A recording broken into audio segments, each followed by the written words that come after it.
passe beaucoup de phénomènes dont vous entendez à peine parler ou pas du tout, et atmosphériques, j'allais dire terrestres, météorologiques, changements radicaux de distance, de métrique, d'atmosphère, beaucoup de choses, beaucoup de choses. Alors ils vont un petit peu trop vite pour l'instant. Ils risquent de, quelque part, ils ont pour instruction de faire une pause, parce que là, ça va trop perturber. S'ils passent quelques crans supplémentaires, ça sera cataclysmique. J'ai trouvé ça fascinant puisque j'ai pu en avoir des entretiens. On m'a commencé à m'expliquer certains projets. J'adore. Vous avez l'impression d'assister à un séminaire où vous avez des architectes qui vous montrent le projet qui pourrait être une nouvelle civilisation avec plusieurs espèces, 6 à 12 races, ils n'ont pas encore tranché, et ils vous expliquent ça froidement, et que ceux qui le voudront ou ceux qui le pourront seront tout simplement transférés vers une nouvelle matrice, ce qui a déjà été le cas pour une minorité. C'est très difficile. Sauf que, en ce moment, il y a énormément de gens qui changent de fréquence et de regard sur les choses. Beaucoup de gens se rendent compte d'anomalies de toutes sortes. Évidemment, c'est très difficile d'être face à des anomalies et d'avoir des certitudes, sachant que de toute façon, euh, bien des choses peuvent se passer entre-temps. Avant, on pouvait dire il y a deux factions qui s'affrontent, qui ne sont pas forcément ni bonnes ni mauvaises l'une et les autres, mais en tout cas, ils ne sont pas dans la même vision. Aujourd'hui, on a beaucoup plus que ça. Il y a plusieurs factions qui s'affrontent et ça risque de faire des dégâts parce que quelque part, plus personne n'est d'accord et tout le monde intervient à sa façon. Ça fait une cacophonie. Tout ce qui est prévu, et ça date pas d'aujourd'hui, tous les projets qu'il y a eu et qu'il y aura, parfois certaines personnes les ont en channeling, en connexion avec leur esprit, en symbiose, mais quelque part, ça reste des probabilités qui ont eu lieu ou qui auront lieu et qui ont été parfois changées. Nous existons sur plusieurs lignes temporelles en simultané, et comme vous avez pu le constater pour certains d'entre vous, je le sais, vous avez changé parfois de réalité, et il y a des détails chez vous, à l'extérieur, qui ont changé. Des petits détails, mais parfois des détails qui se sont vus, des détails. Appartement plus grand, ameublement différent, tiens, ça c'était pas d'une autre couleur ça. Et lui, il n'y avait pas quelqu'un là qui habitait là. Ah mais sa voiture c'était pas une marron ou bleue, je sais plus. Et des anomalies ici et là, parce que nous fluctuons beaucoup en ce moment, et même dans certains cas, je sais, j'ai quelques retours, certaines personnes chevauchent deux, trois réalités, trois lignes temporelles, on va dire ça plutôt, en même temps. Et c'est très déroutant, ça crée des migraines, des maux de tête, des perturbations, des fatigues, et surtout, vous ne savez pas sur quoi vous allez atterrir. C'est difficile d'expliquer ou de visualiser, de comprendre ce qu'est l'endroit où nous sommes. C'est pas un vaisseau dans lequel on est là, on modifie en 3D les choses, c'est quelque chose de beaucoup plus complexe, sachant que nous interagissons en permanence avec ce système-là, aussi bien technologique que soi-disant mental ou psychique. Nous interagissons. C'est pour ça que des fois, je trouvais ça fascinant, pour ceux qui ne l'ont pas revu, regardez un petit peu, de revoir, c'est pas Sin City, je ne me rappelle plus, c'est pas Sin City, ça n'est un autre, et un peu dans le genre où la personne finit par prendre le contrôle de la ville, etc. C'est pas Sin City avec je me rappelle plus comment il s'appelle, enfin bref, c'est des acteurs, mais je sais plus comment ça s'appelait, c'est pas Sin City.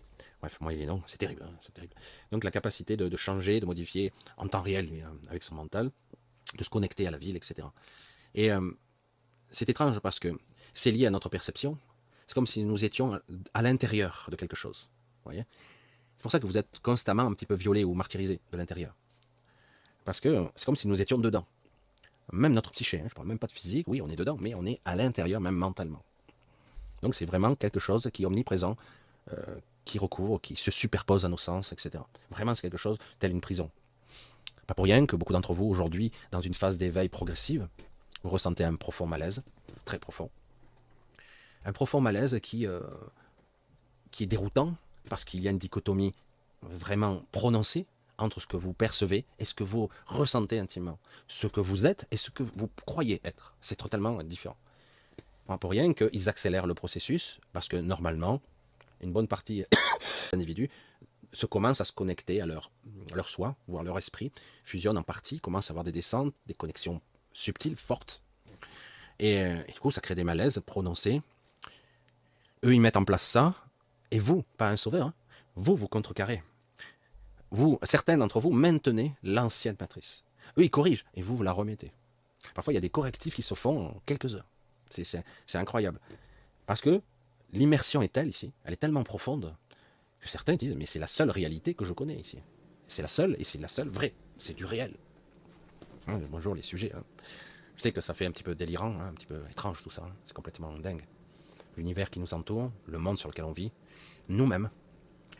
Imaginez que nous ne sommes pas tous identiques, nous sommes des entités très, très divergentes, très différentes, habitant des corps humanoïdes humains, qui vivent sur la même zone Terre, mais on est de plus en plus incompatibles. Certaines devront être modifiées pour être différents physiquement. Certains accepteront cette transformation, alors que d'autres, ils passeront à autre chose. Cette civilisation, pas seulement l'Europe, toute la planète, toute cette biosphère, on va le dire comme ça, va être modifiée, va être structurée différemment. Et, euh, et ça fera des clashs, parce que beaucoup ne pourront pas accepter ça. C'est pour ça qu'ils passeront par des phases de, j'allais dire, d'hibernation psychique, hein, quitte à se réveiller plus tard avec une sorte d'effacement, reprogrammation. Ça, c'est quelque chose quand même. Nous devons continuer, pour ceux qui sont dans le processus. Ici, il se passe des choses très particulières, mais en parallèle, nous ne sommes pas là par hasard non plus. Une énergie connectée qui est absolument fantastique. Vous êtes cette énergie. Une énergie vitale, une énergie créatrice, une énergie qui n'est pas vraiment consciente de son pouvoir, créant des égrégores très difficiles pour eux de maîtriser ça. Pas pour rien qu'ils sont constamment en train d'essayer de vous programmer la nuit, certaines journées, vous fatiguer, vous épuiser. Ils sont là pour essayer à tout prix à vous maîtriser, c'est très difficile. Ils ont dépassé les délais. Normalement, ils avaient un siècle pour y parvenir. Ils ont dépassé les délais. Et donc, ils ont été obligés de négocier un ajout de temps parce qu'ils n'arrivent pas à aller au bout du processus dans les délais. Alors, ils accélèrent, ils accélèrent. Et donc, quelque part, une partie s'engage qui, normalement, a déjà eu lieu dans un autre espace-temps, où on essaie de créer une sorte de... Il y a eu déjà des boucles temporelles, mais là, ce n'est pas une boucle temporelle, c'est un ralentissement temporel à l'intérieur de la bulle, tout en accélérant les processus. Ça fait un petit peu étrange. Nous avons l'impression de ne pas arriver à avoir du temps, de ne pas avoir le temps de faire des choses, de ne pas avoir du temps à faire. Déjà, la journée se termine. Déjà. Et en plus, nos corps sont fatigués, etc. Alors, c'est vrai que j'ai beaucoup hésité à parler de ça, parce que ça pourrait paraître cataclysmique, etc. Normalement, ce genre de processus se déroule sur beaucoup de temps, normalement. Plusieurs générations, normalement.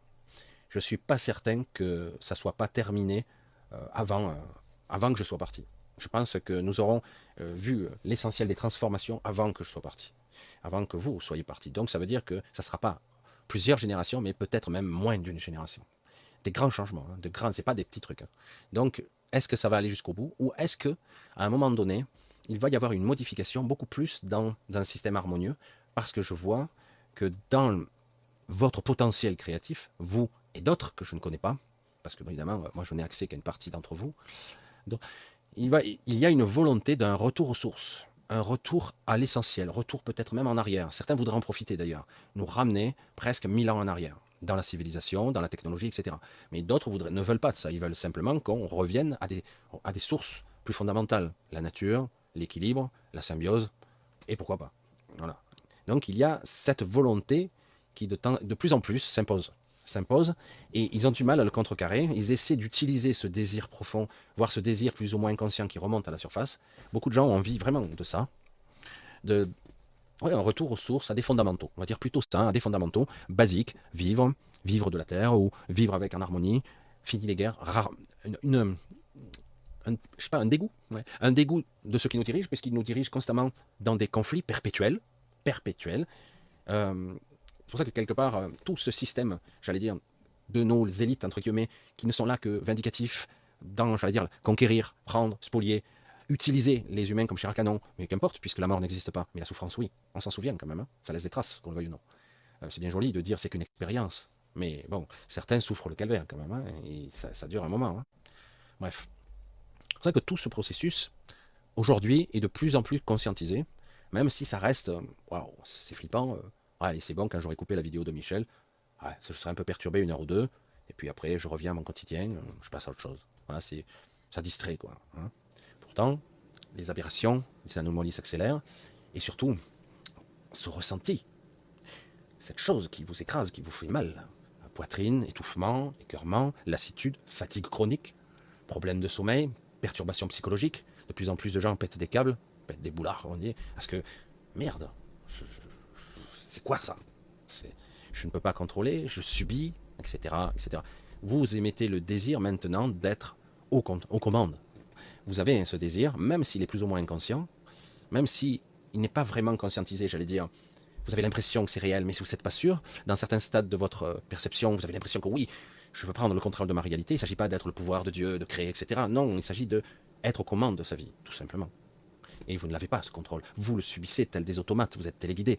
Et si vous parvenez, tant bien que mal, parfois, à vous émanciper un petit peu, à bifurquer vers quelque chose qui vous fait plus vibrer, des événements chiants, pénibles, accablants, vous ramènent, hein, comme un chien qui ramène son troupeau vers l'enclos, quoi. Vous avez chaque fois, de façon accablante, puisque de toute façon, tout ce que vous êtes, tout ce que vous faites, voyez, ressentez, est câblé avec la matrice. Tout est perçu en temps réel. Vous avez tous des guides, des surveillants, vous avez tous... Alors, vous arrivez de temps en temps à avoir des moments où vous êtes plus occultés, mais ils ont de plus en plus de mal à vous contenir. C'est pas pour rien que dans certains stades de votre existence, les guides ne sont plus les mêmes. C'est d'autres guides qui sont beaucoup plus forts pour vous contenir, vous suggérer. Alors, certains guides sont non plus pas toujours au courant de la totalité du projet. Certains sont presque de bonne foi, même s'ils savent qu'ils manipulent un peu, parce qu'ils font partie d'un système extrêmement vaste, complexe. Rien de mieux pour manipuler que le double aveugle. Tiens, ça me rappelle quelque chose. Oui, le double aveugle, c'est si les médecins ne sont pas au courant que tu places un placebo, si les infirmières ne sont pas au courant que tu utilises un nocebo, donc tu ne sais pas quelle sera la réaction de l'individu. En fait, tu ne sais pas ce que tu donnes. Il n'y a pas de relation psychologique qui serait effet placebo, t'en sais rien, ou l'inverse, parce que tu ne sais pas ce que tu donnes. C'est parfait. Et y compris pour un système de guidance plus ou moins subconscient, parce que beaucoup de gens ne sont pas conscients de ces suggestions, voire même de cette guidance qui est parfois très très forte, malgré ce que vous croyez. Certains disent, j'entends pas mes guides. Je dis, si, constamment. C'est quoi cette petite voix que tu entends? Après, il y a plusieurs voix qui peuvent être entendues. Il y a soi, qui est incontestable, qui est forcément une voix juste, et certaines, à un autre niveau, de façon qui va se préciser avec le temps. Ça peut être une autre orientation, une bifurcation vers la conscience supérieure du surmental et au-delà, qui crée une sorte d'ajusteur, qui calibre, qui filtre la pensée, qui permet de vous orienter, vous diriger beaucoup plus, ou plutôt avoir une focale qui vous permet de vous canaliser plus vers l'esprit, mais quelque part, là non plus, certains d'entre vous ne sont pas calibrés pour ça. Nous sommes, je le dis, différents. C'est pour ça que certaines règles, qui sont pourtant vraies, ne s'appliquent pas à certains d'entre nous, beaucoup d'entre nous, ne s'appliquent pas. Parce que nous n'avons pas une structure de conscience, corps, âme, esprit différent. Il est différent. C'est pour ça qu'il n'y a pas de désir réel d'évolution dans notre cas, parce que nous sommes déjà des êtres aboutis, qui avons choisi,